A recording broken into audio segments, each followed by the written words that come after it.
afternoon, shall I say. It has been a beautiful day today already.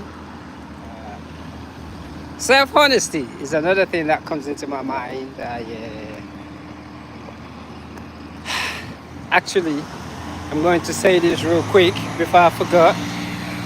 To any one of my friends or followers, if I asked you for money or for favors, I just want to say I am sorry, and it was that desperation that made me.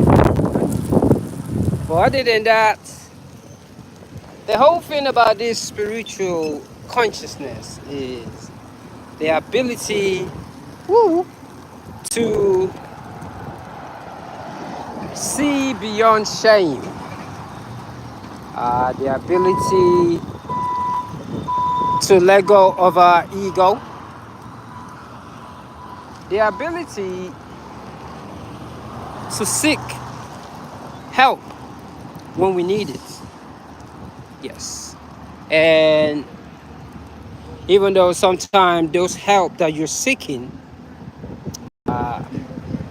because of our ego, looks like a shame,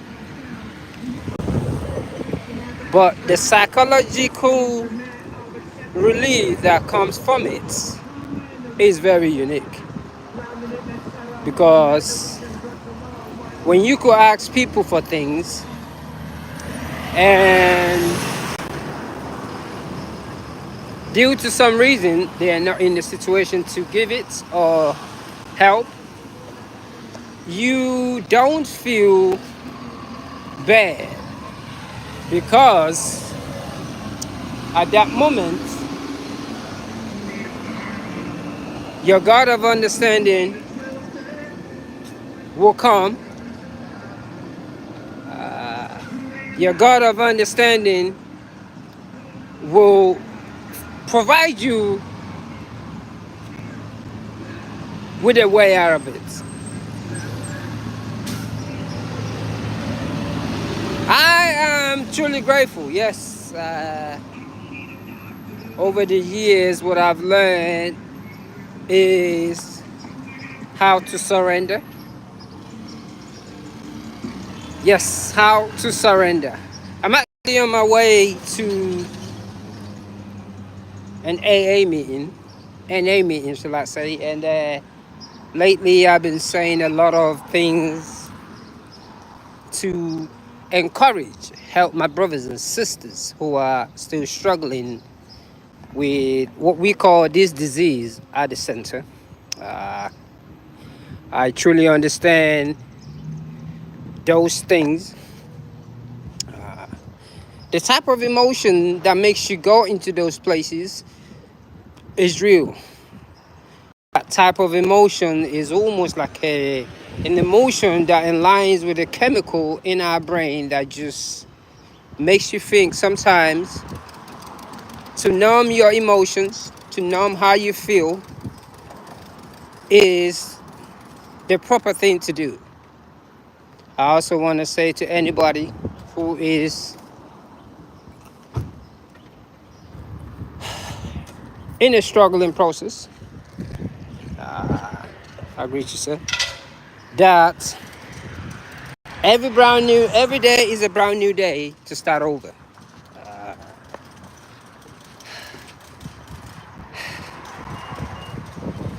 The Serenity Prayer, or shall I say the 12 steps, has been one of the things that I've used over the years. It has been one of the things that I've gone through to heal trauma. And that thing is me getting up every day in the middle of the night to stretch my body. Me getting up every day to do yoga.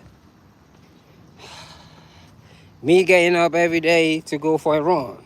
Me getting up every day to go for a walk. It is absolutely amazing these days just to see that all I can do is walk. Because my situation is I just keep on getting into different journeys in life. Uh, it's like 1 minute you're at a job, you lost a job. Next minute you're going through a divorce.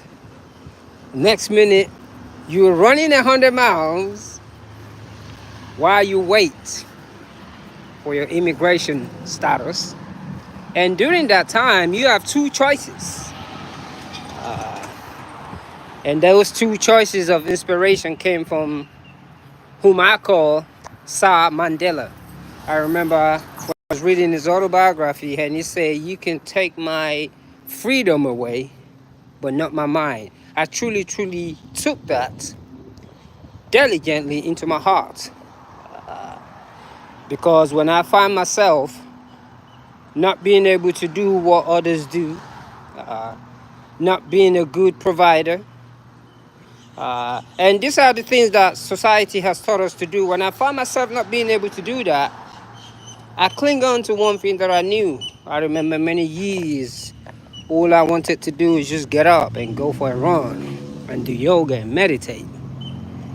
And that is because at that time, I had a disease that I need to cure. I had a disease that if I did not cure that disease, I will end up on drugs, yes, and drinking. So I had no choice but to cure that disease. I let go of all the material things. Being without your material, I call it material subtraction. Being on a material subtraction journey can be very hectic sometimes because people talk to you anyhow. Uh, it's almost like at that moment, it gives people pleasure to talk down on you. And from what I begin to learn on my psychological training is my material subtraction has inspired people, whether they talk to me badly or tell me to go and get a job, find something to do. And when I look back at it, I am happy because I'm able to inspire them. I'm able to let them know that, look, just in case you fell into this situation, hold on to God, your God of understanding. Hold on, because you know what? Your God of understanding will never ever let you down. Uh, one of the many things that I had to learn how to do is to ask for help. It's absolutely amazing. uh, and sometimes it's not the giving that is important. It is the no. Because the no is real powerful.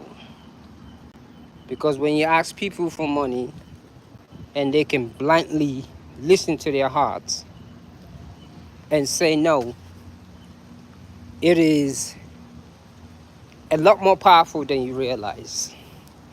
It is a relief for both psychological energy. To a lot of people, those things are not understood. And that is, you have the freedom to say no. You don't have to please everybody. You don't have to say yes to everything that people say. Because you know what? You have to put yourself first.